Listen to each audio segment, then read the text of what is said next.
Hello, everyone. Today I'm with Nisha Gupta. So, welcome, Nisha. Thanks for having me, John. It's a true honor. Nisha, the first thing is that I read an essay that you wrote recently. I think it was for the Journal of um what is it? Humanistic Psychology, and it was integrating spiritual emergency through visionary art therapy. Um, and it's a lovely essay and a powerful essay that talks about trauma, creativity, healing, visionary, art, Jung. So I was hoping that maybe sometime we could get onto that. And also recently, this just happened by chance in a way, but recently I was speaking to Rula Maria Dibb, and one thing I realized is that because I was scheduled to speak to you a few days later, that you both have similar interests in a way in terms of arts-based research, interdisciplinarity or transdisciplinarity. And I was hoping we could talk about that. But as always, on these podcasts, we start with someone's own story. So how did you come about writing that essay for the journal? Tell us some of your own story. Why are you into this stuff? All of that kind of thing. Yeah, thanks, John. First of all, for honoring my work and inviting me on here with people I just admire the voices you're bringing on here, including Rula um, and Thomas More and Michael Mead and all these folks that have been essential to my story. And so I was thinking about how I would tell my story to you, and James Hillman's The Soul's Code came to mind, and how he really invites us to read the story of our lives backwards. And when I do so, it becomes crystal clear to me that from adolescence onwards, my life has been driven by this longing to connect with God. And Jung has been one of the many routes to God for me, but alongside him, there has been substances when I was younger, which I think is uh, true to many mystics' paths. Love, uh, art for sure as a vehicle to God, meditation, and suffering, deep underworld suffering as well. I think all of these are routes to the divine, and I think Jung knew this very well as a mystic himself. But I first stumbled across Jung in India, actually, in 2010. I He, was he, there as he, he was there. You met him there. No, I sorry. met him in, That's a I joke. must have met him. Yeah. That's funny. Maybe I did. Maybe I met the spirit of him in India in 2010. But he was also formally recommended to me in India. So I was doing an art therapy internship at the time. I was a graduate student in mental health counseling. I was working at a domestic violence shelter in Rajasthan with women and children. Um, and I remember there was this one 80-year-old auntie who kept everything she painted, she said it was God. So she painted a peacock and said the peacock was God. And she kept saying, I'm ready to die and become a God. And I just remember that. And I thought, well, I'm ready to die and become a God as well. But anyway, that we'll get to that. But I fell in love with art therapy at the time. It was an elective. I wasn't specializing it, but it was an elective. And my professor suggested I read Jung because to her, he's the founding father of art therapy. And so it was 2010. I must have downloaded Memories, Dreams, and Reflections on my Kindle. I tried to browse through it. It didn't really register at the time. And so I continued my quest to find God in India. How old were you, Nisha, at this time? Mid 20s. Mid 20s. You Yeah, mid started you 20s. started a bit young because sorry, I am butting in a little bit here, but just for a No, of second. course. But Yep. I thought in India it was like when you reached the retired stage, you became really interested in spiritual things and meaning, I'm being a little bit, but I mean, it's a strong urge, isn't it, in you? Like it's been a strong urge from an early age or something. That's what it sounds like. Well, I'm reading it backwards, and it's so clear it's God. I'm 40 now. At the time, it was self-annihilation, transcendence of my ego, a desire to merge with something other than myself, right? And so you see how a path from substances to relationships to meditation. In my 20s and is when I started meditating. And that's really important to my story in India because actually that brings me right to Jung as well, because it brought me to the unconscious. So I had dabbled in meditation in New York City as a mid-20s person, but I decided to do a 10-day Vipassana silent meditation retreat after the art therapy internship.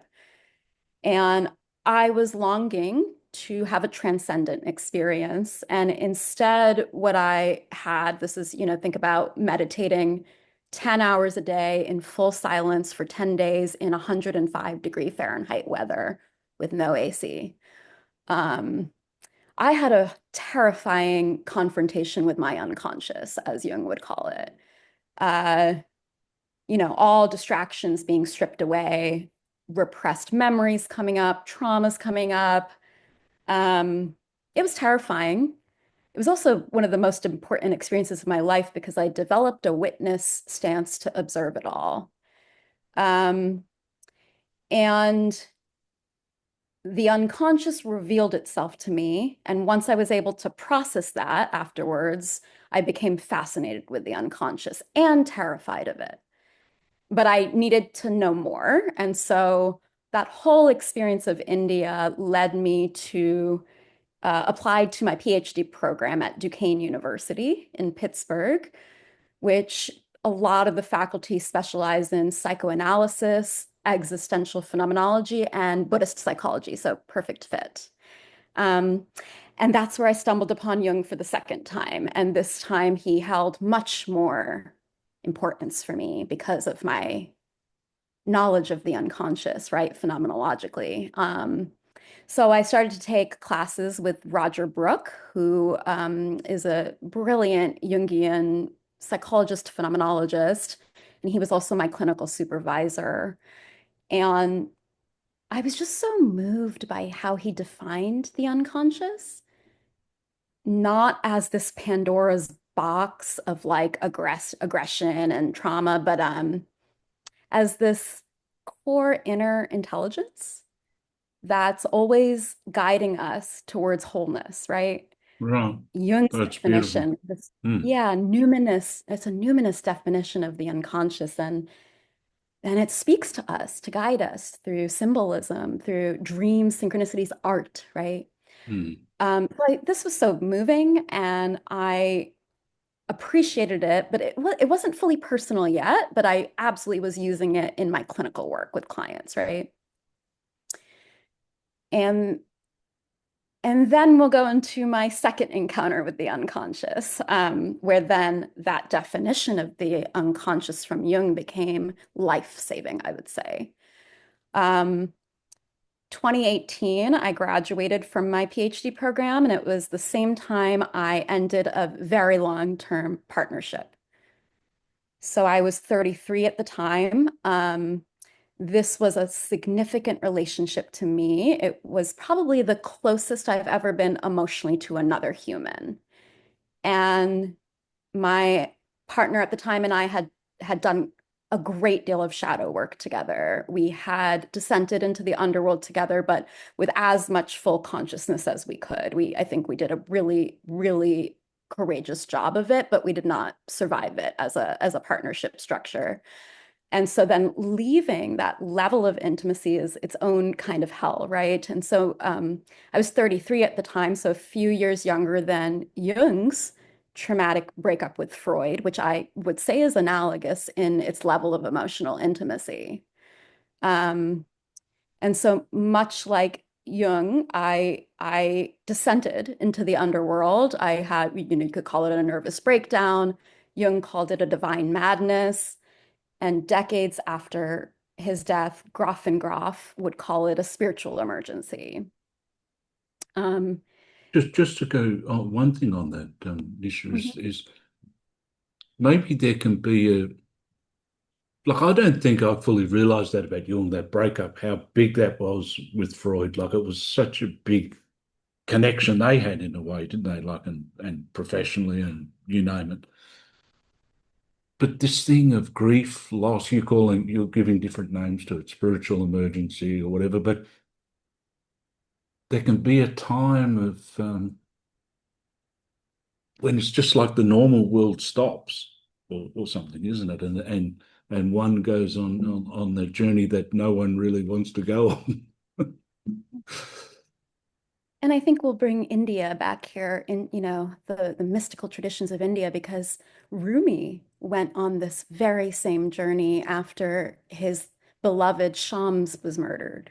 I Mm. don't, the story of Rumi and Shams in Sufi mythology is no different to me than Jung and Freud or than my own dissolution of my partnership.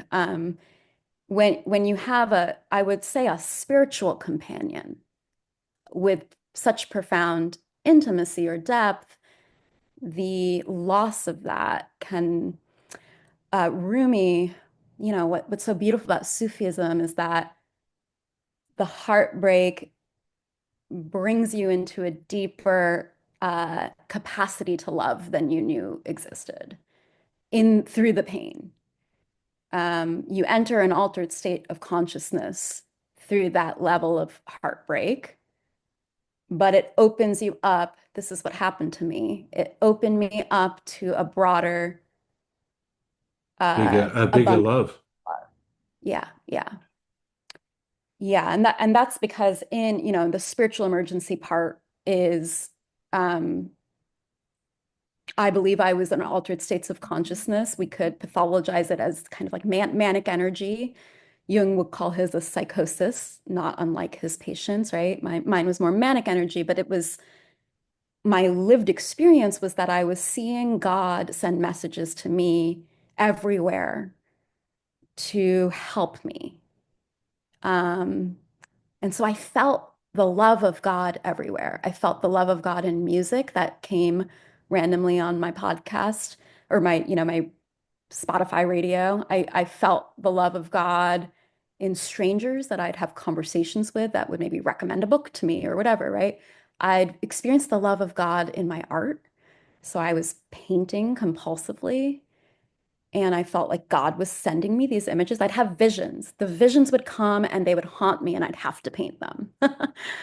And one of those visions sent me into Jungian psychoanalysis. So I found an analyst at the time, and that's when I finally became a patient of Jungian psychoanalysis. And it was so relieving to have a therapist I could share all this with who didn't pathologize it, who knew Jung's story quite well, and who guided me through it and helped me see the wisdom in the symptom. And the wisdom in the symptom was ultimately that love is everywhere. Um, it was the most important experience of my life, I would say, thus far. It happened 6 years ago, but it was the turning point in which I stopped seeking for God outside of me, um, because I started to experience it through my unconscious, through my intuition. And now I'm not fully living that truth all the time because I'm more in a material state of consciousness more often, but I have not lost sight of that beautiful definition of the numinous unconscious that's always loving us through the hardest times of our lives. Yeah. And that's my story. And, I've Well, obviously I'm sure. prepared it and I was excited to share it. Yeah. Um, I don't know. So many things come to mind. I mean, sometimes when you just think of a word, it doesn't really do it justice, a story like that. But I was thinking of how porous uh, one can become in that time of descent. um, open or something. Um, and then I was thinking as you were talking that how we like to pathologize, but without understanding this kind of broader opening that you're talking about into a bigger love or a wider love or whatever. So it's kind of like, I don't know, sometimes in psychology, that's the default setting is, let's pathologize something, it seems to me. Yeah, and that porous quality is important to highlight because I consulted with what was happening to me with a lot of colleagues and previous former professors. So at the time, I was an assistant professor on the tenure track at the University of West Georgia. I was lucky to be in a department with transpersonal psychologists and depth psychologists. They're the ones who told me what spiritual emergency is when I shared what was happening. But I also consulted with my mentor at Duquesne, Will Adams, who's a Buddhist psychologist. And, what was happening to me was a dissolving of the veil or the illusion of separateness. If you go into Buddhism or Hinduism, right, the separate self is an illusion. What's the truth of reality according to these traditions, which are my indigenous traditions, are that uh, we are all interconnected as and Hinduism would say as pieces of the divine, which Jung knew quite well. He knew Hindu cosmology and Atman, Brahman, and all of this influencing his own theories, right? But that became so felt viscerally for me in that state of, I mean, it's the underworld, which is the ocean, which is Rumi's ocean, right? Of Well, let's consciousness. Yeah. let's talk about the underworld for a while there, because I remember um, Thomas More saying once that in the story of Jonah, in the whale, that when he went into the belly of the whale, but he saw mighty mysteries down there. It's always stayed with me in the sense of, on one hand, there's the underworld, and on the other hand, there's mighty mysteries in the underworld even. So tell us about tell us about that. Mighty mysteries in the underworld. Yeah. Mm. Well, what's interesting about trying to express the underworld experience, and I think Thomas More would say this, I think Sufis would say this as well, is it can't be described intellectually or rationally. The best way to express it is through art or poetry or music, because it's a felt experience and it's terrifying and magical. So I wonder if I might show some art Mm. of my underworld Absolutely. experience because I'm at a loss of logical words. Yeah. Go for it. And yeah, and maybe here we can see the terror and the beauty of the mysteries. Okay, do you see these paintings that I painted during my descent into the underworld? Yeah. These are three paintings, and these are the order in which they were painted. The first painting here is called Persephone and the Underworld, and it was my experience at the beginning, which was terrifying, in which I felt trapped and held against my will, like chained under a very mysterious and scary ocean. But there are treasures there. I mean, it looks like it's glistening a little bit, but I couldn't see it quite yet, and I'm reaching out for help. It's like you've been let go. That's what I get from it. But there's sort of green in the blue down there, which is the new bits of life, maybe. So, I mean, I know I'm interpreting. I shouldn't be doing that, but No, that's what I get please from it as interpret well. it. Yeah, I'm curious as a Jungian what you see. Yeah.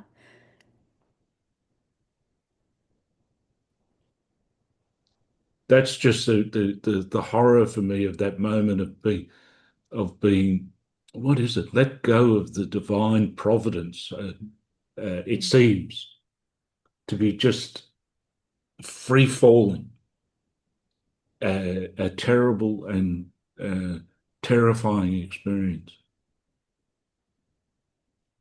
Yeah, and you're getting to the heart of an abandonment there too, as you're using that language, like abandoned into the abyss, which Hmm. can maybe be the feeling of all traumatic loss experiences. Whether or not that's literal, the feeling can exist. Yeah, exactly. Yeah. But I was caught. So I think what's so important to my experience is that at some point I surrendered. I surrendered to it instead of trying to fight it. Again, I'm thinking about Thomas More's Dark Night of the Soul. Hmm.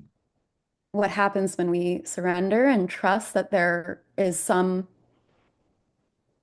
benevolent mystery in the descent? And the second painting here, I call this the holding environment. And this image kept haunting me. I mean, I was driving to campus, it's an hour drive, and it was just appearing, it just haunted me. It wouldn't leave me alone until I painted it. Um, and I'm holding myself in a teardrop in my hands. And this led me to Jungian psychoanalysis. And I ended up giving this painting to my analyst when I left our work together. I'm curious what comes up for the second painting for you.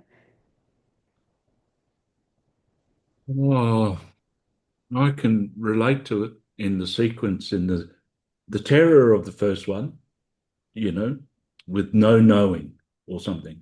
And then in the second one, there's been some surrender, some submission, because it's brutal. Another thing I remember hearing once is that the great mother can take your life away and give it back again, or something along those lines. But it's like in the second one, you've accepted it more. It doesn't mean that you're happy and you're jumping around with joy or anything like that, but you've accepted the situation, and it's like, well, where to from here? Yeah, wow. Just the great mother can take your life away and give it back to you. I think that is also the crux of when pain gets to be so intense that you have no choice but to relinquish ego control because the ego control is doing nothing. And so you give it to God. But actually, what happens for me every time I do this, every time I've found myself in pain that my egoistic will not assuage, and I surrender to the pain, I'm caught in the hands of the divine. I even experienced this 3 weeks ago in the midst of um, a profound physical pain from long COVID. Uh, it's amazing what happens when you stop fighting the pain and surrender to it. And then there's this peace. So I think the second painting, she's in pain. You can see this figure is in pain, but she's being held in the tears. And Right. that's what brings me to this third painting. And this is called The Moment of Surrender, this third painting. And I was praying like this during my spiritual emergency. So I had never really prayed like this before. I grew up Hindu. We pray around a puja of fire and chant to God. That is my form of prayer. I never once pray. This is more, you see this more in other sects of Hinduism than mine, but also in Islam. And yeah, I felt loved here. I think the I felt red is what comes to me immediately, the different energy. The deep blue because they even say, in US jargon, to have the blues as well, like in the holding, there's still the blue, but it's like there's life in that third one. There's power and life and redness. Wow, it's so interesting. I haven't actually looked at these three side by side until this invitation from you. And you're right, this third painting has no blue. It's abundant, passionate love. It's all eros or agape, right? The ocean of love or Yeah. agape, yeah. Yeah, Mm, and it's so true to my experience. I've had it's so beautiful to be experience this abundance in everyday life, right? Just in a conversation with a stranger, um, mm. or a hummingbird. I saw a hummingbird 2 days ago, and I just smiled. As it was, it was divine. It was a message of love, that hummingbird 2 days ago. So, I mean, it's an awakening. This is a journey of awakening to be able to see the divine in the things we didn't see it in before. Mm. And I think that's what happened to Jung. I think that might have happened to him. Well, that's what your essay's a lot of that's about. So, I mean, I'll stop share. Yeah. can we, in your essay, which I mentioned before, integrating spiritual emergency through visionary art therapy, what were you trying to? I hope I'm not jumping too far ahead here from Yeah. just what we saw, but it's what were you trying to get across? What were you trying to say there? I was trying to counter, I'm trained as a clinical psychologist. Yeah. So I'm in the United States doing psychotherapy, trained as a psychotherapist, and we have things like the DSM. We have like an encyclopedia of mental disorder um, that would, have diagnosed me with many, many things during my spiritual emergency. But if we poeticize my experience, as the depth psychologists invite us to do, uh, moments of breakdown can be seen as profound initiations into higher consciousness. And if we pathologize these moments too soon, we lose an opportunity. And that opportunity is one of not just love, but wisdom. I think because those who've entered the underworld through pain and trauma and loss and grief and worked with it, really worked with it, uh, have acquired a wisdom and a resiliency that can guide others as well. And that wisdom is not always rational. So that's another thing I think in the West, we pathologize anything that any truths that come from irrationality, but the underworld is a fully irrational experience. You're losing ego consciousness and descending into altered states of consciousness. Whether those altered states of consciousness are painful or beautiful, love is irrationality as well. Um, Falling in love can be an underworld experience as well. But all of this, like, I think that my paper is trying to share that altered states of consciousness, whether through great pain or great ecstasy, have a lot of wisdom to share. How can we extract that wisdom? And that's where we go back to Jung, right? What did he do? He listened to all of his inner intelligence's messages and documented it all as art. And we would not be here on this podcast right now talking, John, you and I, if he had not had the courage and witness abilities and self-love, self-reverence to do that for us. Yeah. Absolutely. He created a red book. And there's sometimes this idea that, people should create their own red book. What do you think about that? I love that idea.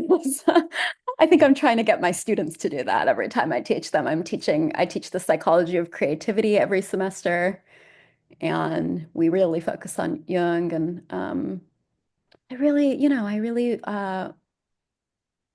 want to help everybody access the divine genius inside of them that they can access through intuition.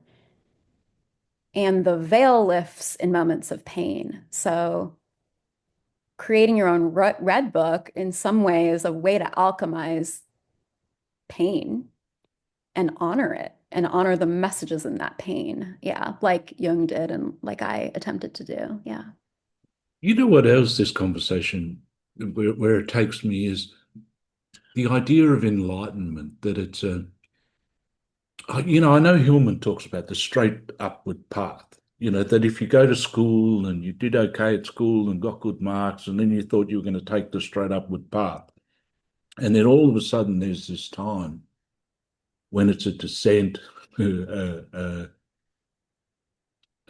know, an emergency in that language in many senses. So it's not culturally, we don't allow for it, or we don't. So psychology might pathologize it or whatever, but then in a society we don't allow for it either, do we? And then there's so much that can come from that. Yeah, it's modern Western culture.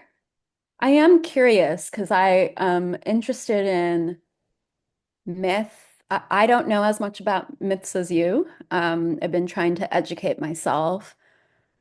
But I am curious as if in the Greek and Roman times there were better rituals to account for underworld experiences. Before there was anything like mental health and mental illness, there were gods and goddesses assaulting each other, having vengefulness of each other, falling in love, losing one another, betraying one another, and suffering as a result. And how do they ritualize that The, in the time period and culture of those mythologies? the Eleusinian mysteries, because they were about a death and a rebirth. Because that's another way of talking about what we're talking about, isn't it? That death and rebirth somehow go together, which is death of the ego. I mean, the words don't seem to do justice to the strength of an experience like that. But the death of the ego is not like going to your auntie's house, as they say in India. It's kind of like it's a big deal. And then, but there's a rebirth. It seems to me, like I've also met people that just get stuck in that death phase of it all and think that it's a black, dark thing, but there is rebirth in there somewhere. It's so important. Yeah. When I was training at Duquesne and I was working with a client who was committed to dying by suicide, not at the present moment, but in 2 years, there was a date for it. And they were very stubborn about this. And I had supervision with Stanton Marlin. Um, we were all in group supervision with him, and I brought up this case, and he just defined the wish for suicide as a symbolic wish for death and rebirth, a wish for reincarnation. And that changed the whole therapy with her. Bringing that to her, she felt stuck in her life, and something needed to die. She she needed to kill something in her current life so something new could be reborn. And so she was reading it literally when it should have been read symbolically. Her wish for suicide was not literal, it was symbolic because when she started to see that she could, in fact, have the agency to kill certain parts of her life. So, certain loyalties, for instance, certain allegiances, new possibilities opened up that brought back the will to live. And I think that part of why I want to share my story, right? It is frightening to publish these experiences and talk about them, but uh, there's so many people that can't see a way out or a future when they're in the depths of the underworld.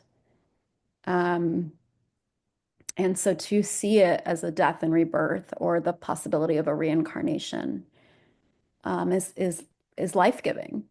And it's important to share these stories. And I also, you and I were talking about this earlier, but this was Jung's story, and who knows what he went through? Who knows how close he got to suicide? I wonder. I don't know if you've read any of him ever talking about that, but I wonder, you know. I can remember, him talking about the critical moment, when he had to just descend and I mean, I don't know whether that relates exactly to what you're saying, but I feel that there's something about the Red Book that gives the sense of the immediacy of all of this. Well, I think that he had said that if he did not transmute his emotions into images, they would have overtaken him.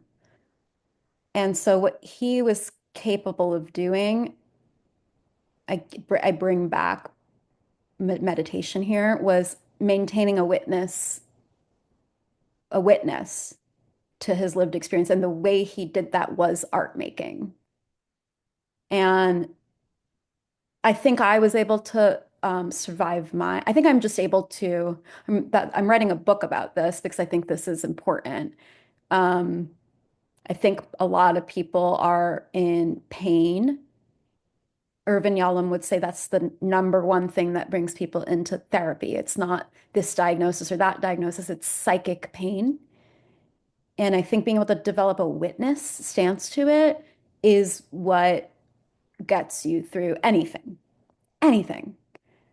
Uh, in the Vipassana meditation retreat on the third day, my knee was killing me because we just had to sit like this and we couldn't move. We're allowed to move, just so still. And the teacher kept saying, if your knee hurts, like try really hard not to move it, just observe the sensations of pain. And so then I observed, right? And the zing was turning into a creeping feeling. And then and it felt like a spider web. And then, the more I observed it, the more the sensations shifted and ultimately dissolved. And uh how do we do that with any kind of pain? And I think that's what Jung was talking about when he said that if he had not transmuted his emotional pain into images, it could have devoured him. Yeah. I'm not a good person to talk to about Vipassana because I've never been to a Vipassana retreat, right? But the joke I used to make about Vipassana was that it was so bad, the experience was so bad that that's where the kind of breakthrough came from because it's so long without any kind of nice stimulation that you know it enabled some kind of breakthrough. But I'm also interested in art, meaning, for example, with yourself, did you do art from a long way back, from when you were young? Well, I want to say the Vipassana thing. I just want to mention that I totally agree. And I thought I was going to have this spiritually transcendent experience, and it was like a surgical procedure of my like psyche. It was horrible. And then I Mm, didn't talk for months afterwards. I mean, it was like traumatizing. I'm like, and then it's mm, also the most important experience of my life. So I teach mm, meditation now every week. My students and I meditate for 20 minutes, not mm, 10 days for 10 hours a day, but 20 minutes a week, because that witness stance is mm, important. So, but anyway, so to your second question about doing art all the time, have I done art? No. So my original aesthetic language has been writing, creative nonfiction. I've always been a writer. That's come most naturally. And just like Jung would say, my early life experience as an adult was always falling in love with artists. So my ex-partner is, he who that ending of the partnership caused the dissent. He was like a brilliant artist, and through our partnership, I came to develop a lot of those capacities in myself. So just trying it, I started to paint just to get through my dissertation writing as leisure. And then it became a way to express my psyche that was so new to me visually to express it. I'd always done it through writing. So I had always had imposter syndrome about being a visual artist. Do, But do you find it's a hard thing? Oh, well, I don't know whether this is an important question, but is it hard to call yourself an artist? not anymore. And I would thank Jung and Hillman for that. Uh, but it used to be because I Hmm. used to think being an artist was about a specific thing, like a talent good enough to be in galleries or whatever. And at this point, I've showed my work in galleries, so maybe like you have to I've practiced at it. And but the bigger thing is the idea that the human psyche expresses itself through image, right? I Mm. mean, that is ingrained in me from Jung. And so we all better tap into our artist selves. We all better stop this inner critic that's blocking us from actually being the artists that are our birthright. I know there are some people who don't see visually, but many of us do as humans, and that inherently makes us an artist. And so when I am teaching art therapy to my students, it's always you have to kind of get through that block of judging the art because the point isn't skill or talent. The point is that your unconscious has important messages for you, and it'll be able to communicate those messages best through image. And So how do you and that? also that there's a creative instinct that has to be satisfied, and to make our soul and all of that, that this is not the preserve of one or two highly talented artists in the sense of um, it's for all to make. Yeah. So, another way we could have spoken about all this is through trauma and creativity, which is kind of, we haven't used those words, but how can this making or this art, this creativity, how can it help with trauma? What's the connection and how does it help? I think trauma needs a witness. And yeah, when I was trained as a clinical psychologist doing trauma work, people which is everybody who have gone through trauma, I mean, something shifts through a compassionate witness of your experience. There are all sorts of interventions for trauma work, right? But an inherently psychodynamic approach is being a witness, empathically mirroring, uh, also witnessing the injustice if the trauma is one of abuse or oppression or violence, um, witnessing the testimony of the experience. Uh, that really shifts something in a person. And art making can, be that the art can be the witness of the traumatic experience. itself. When you're painting, when you're expressing yourself externally into an artifact, the artifact can reflect your experience compassionately back to you and memorialize it. But in doing that, it can shift your relationship to the experience. And so I think that what I always was weirded out by was the fact that when I'm making art about really painful stuff, somehow my trauma becomes more beautiful. It's like I'm transforming trauma into beauty through the vehicle of expressing it aesthetically. And that's an uncomfortable paradox. But I feel like that's what I'm doing every time I'm creating is I'm transforming trauma into beauty. Hmm. I don't know. What do you think about that? Oh, goodness. Uh, Um, don't know my own experience. Um, I think there are stages. Like I understand fully what you're saying there. It's transforming into beauty, but I've noticed within myself there are stages. There's the first thing of beginning to create, to make some art, and that can be very beautiful in its initial experiences.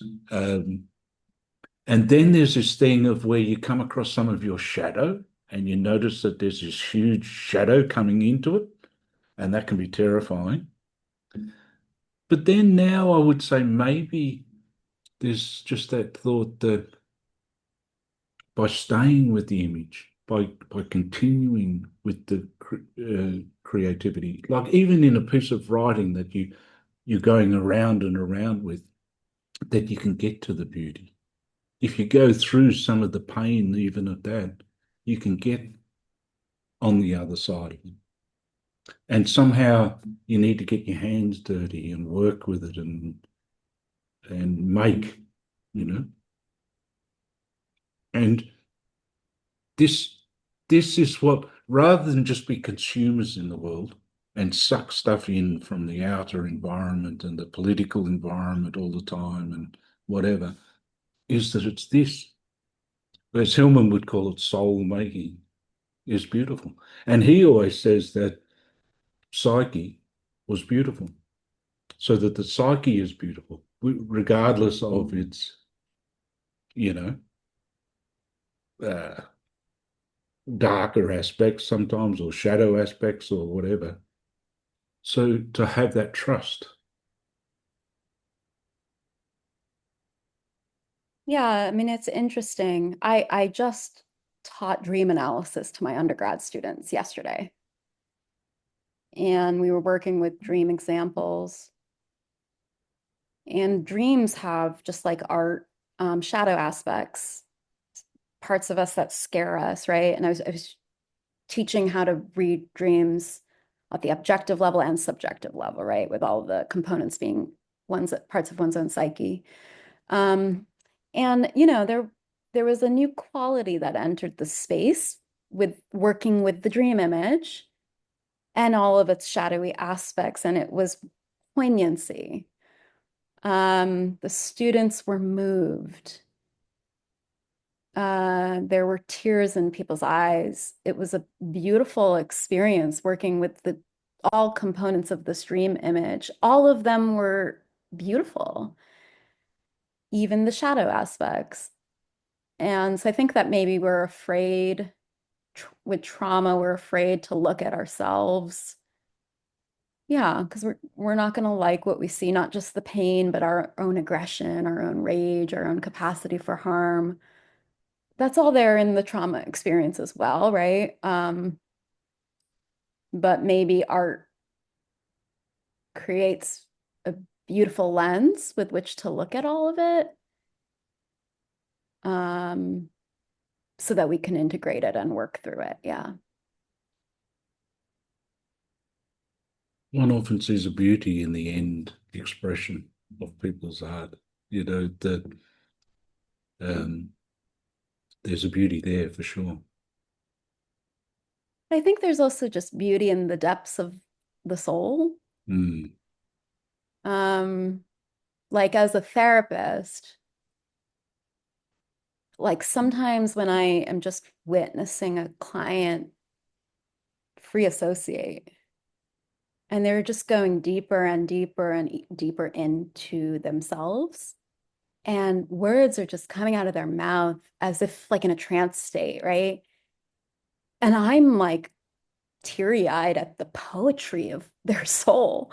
And they're not trying to do anything. They're just in free association. But the deeper they're going inwards, the more poetry seems to be coming out of their mouth. So true. And I just wonder if the expression of the soul is inherently beautiful. Well, to me, I like Hillman, but to me, that's what he's trying to get. That's his message. That's his daemon, to tell people that the psyche is beautiful, to tell psychology that the psyche is beautiful too, that um, it's not just these naming of pathologies. The psyche uh, is deep, the psyche is beautiful, and it has so much within it. In fact, when you were talking right at the beginning of this talk about the lady who said that the peacock is God, I was thinking of alchemy, where the peacock is the kind of final, what is it, the outcome, the goal, the end point of an alchemical process. So she was right. The peacock is also the colors that emerge through the pain over time, that come from the pain, and the varied colors, the many varied colors. And maybe to It's give them all a interesting. place. The black has a place too, and the blue and the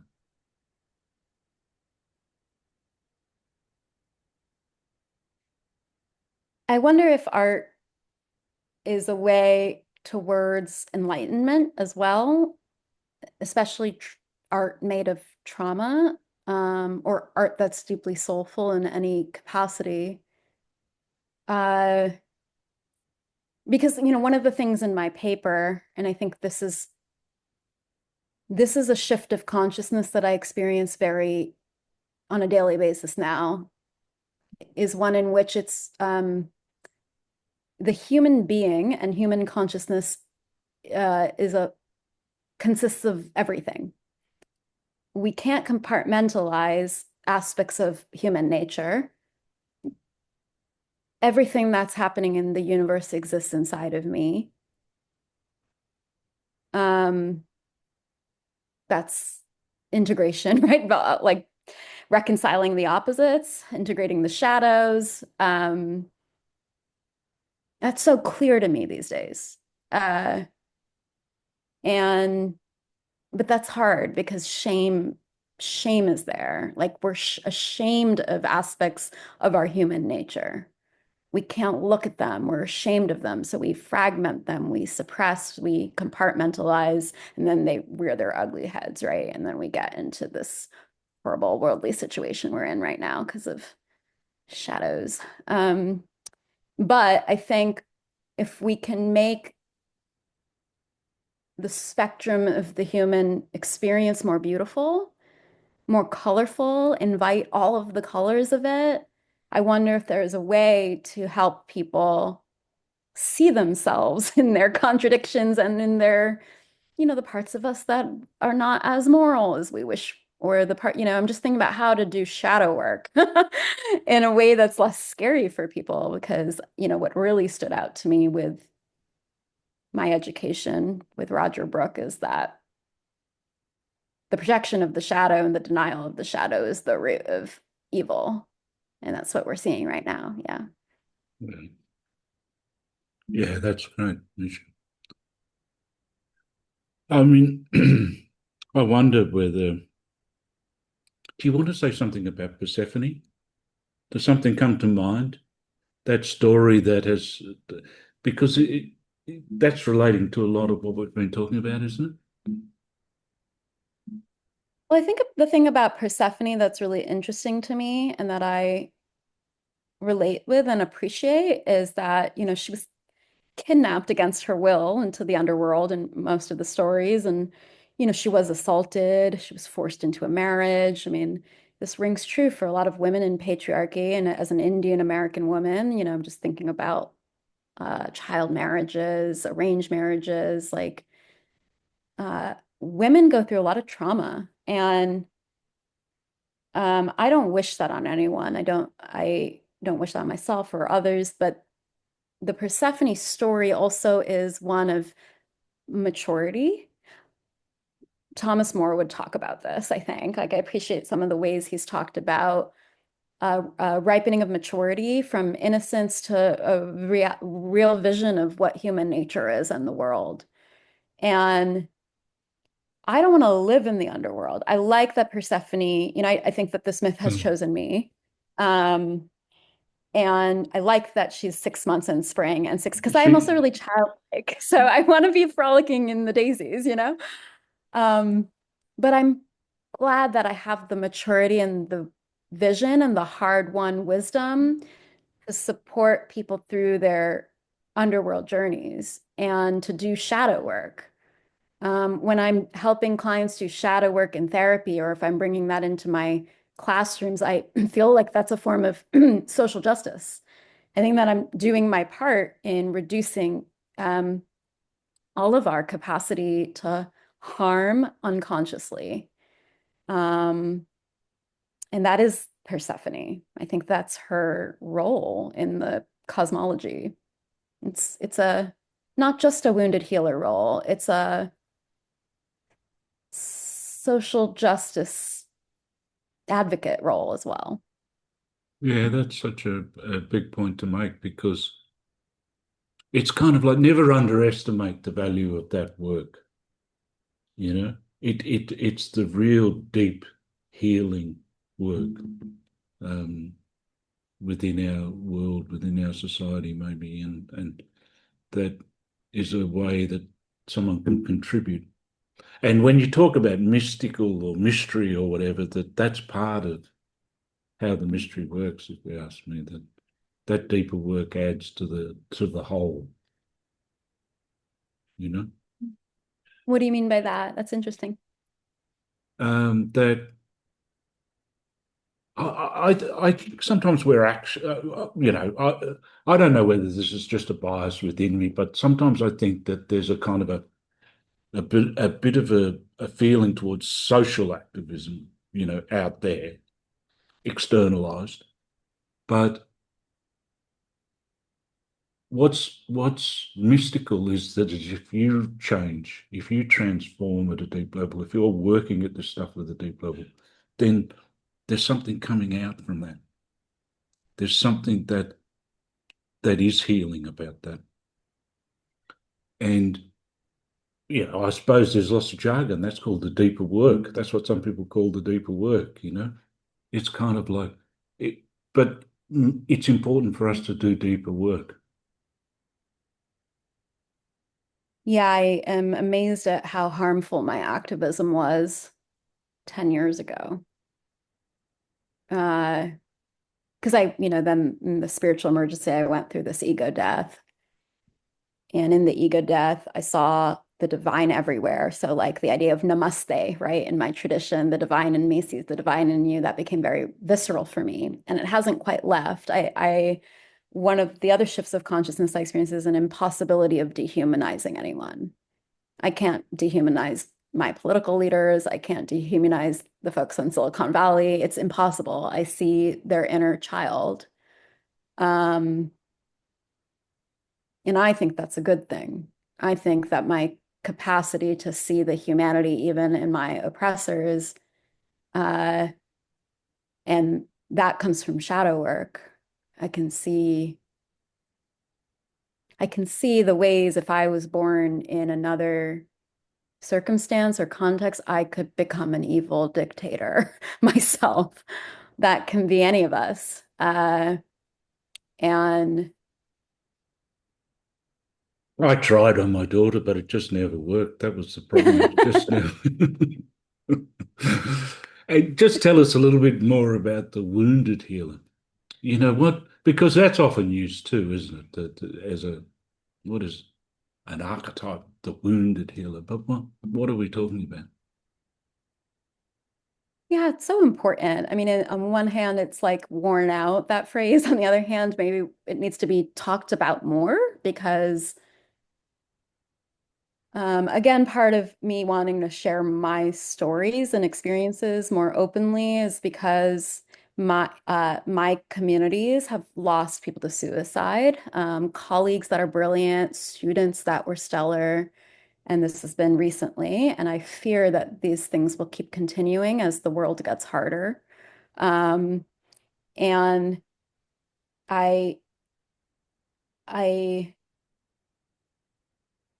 wonder about personas that we feel forced to put on to be taken seriously in the profession of psychology. And I desire to shift norms so that people can integrate their humanity more into how they bring themselves to the work and each other. So the profession of psychology has an inborn community because we're a discipline. Uh, can we start relating to one another from a more integrated place instead of the personas? In doing so, we create a communal, resilient network. My closest friends are fellow psychologists that we are there for each other through our dark nights of the soul. I don't ever feel alone anymore. I experience myself profoundly loved, if not by the divine or my unconscious, by my friends and my loved ones, because we can journey there with each other. And I'd love to keep spreading that. I think that that's important. I wonder, again, I'm just think of Jung. I'm like, who did he have? Mm. Who did he have? He lost the person that was that for him, which was Freud. Yeah.